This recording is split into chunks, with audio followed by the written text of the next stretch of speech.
قصيدة بعنوان ملحمة من بلاد الشام. سأحدثك يا بني بقصص من التاريخ عن جولات في المعارك وأحوال المنتصرين، بأنها كموجات البحر تعلو وتنخفض تطرب بارتطامها آذان السامعين، متأرجحة مراكب الصيد فيها تواقة للوصول سالمة لبر الآمنين. سرنا ما حملت إلينا من صيد غال، انتظرناه وكنا له مشترين. وعادت المراكب مرة أخرى لتركب الأمواج، وبقينا من خلفها ناظرين. شواطئنا ملأى ومثيرة بما لم تسمع وترى أبدا من المتسولين. هموم وأحزان في طياتها غزلا، حلوا أغاني لوصف حال العاشقين. لحظات أمل عن قضايا الثورات والخلاص، وأساطير البطولة والثائرين. يا بني، عندما أحدثك عما في جعبتي من أسرار، وبما أمسكت يداي من صيد ثمين، انصت إلي وتمعن في زبدة القول، لأنك ستصعق من مكر المنافقين. في غفلة منا وعن طيب الخواطر جاءنا خانعا يقبل الأيادي والقدمين، نادى بأعلى صوت له أنه في الإمارة علينا لمن الحافظين، وعلى القضايا أمينا ومدافعا، وأقسم بأن يكون نصيرا للمحرومين، وأنه ابنا وفيا لهذه الأمة، وبحبها كتب له من الهائمين.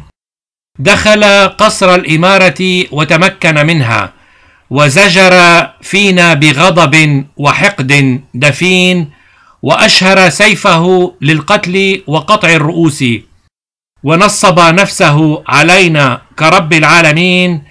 هذا فصل مقرف من الحكاية، فتصور يا بني كم كنا نحن تافهين. صوره معلقة في كل مكان، وأصنامه انتشرت بالحواضر تؤذي الناظرين. سجدوا أمامه كفرا وبايعوه على الخنوع، وأن يبقى مليكهم أبد الآبدين. وحالنا كما تعلم لا يسر ويبهج، كالخراف في المرعى دائما طائعين. تبدلت مسيلة الرياح، وأخذنا بإرث كما تؤخذ الأبقار غير مستحين. وجاءنا مسخ لقيط شرس متعاليا علينا، فأصبحنا برؤيته ناقمين. ارتمى على أقدامه وبلا استحياء من كان يلقب بجماعة الإخوان المسلمين. علقوا قلوبهم وأرواحهم أمامه، وتمنوا أن يكون لهم من المسامحين، فكان رده أنهم لعاق أحذية، بالفشل وصموا وبالحب كانوا جاهلين.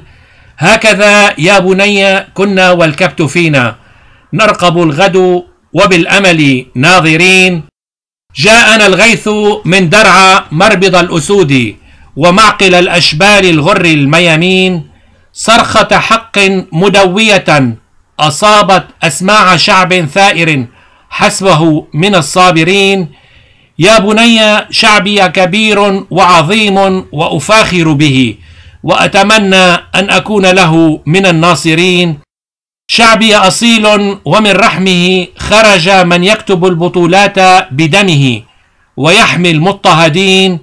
شعبي مؤمن بالقضاء والقدر، نصر مؤزر أو الموت شعار المجاهدين.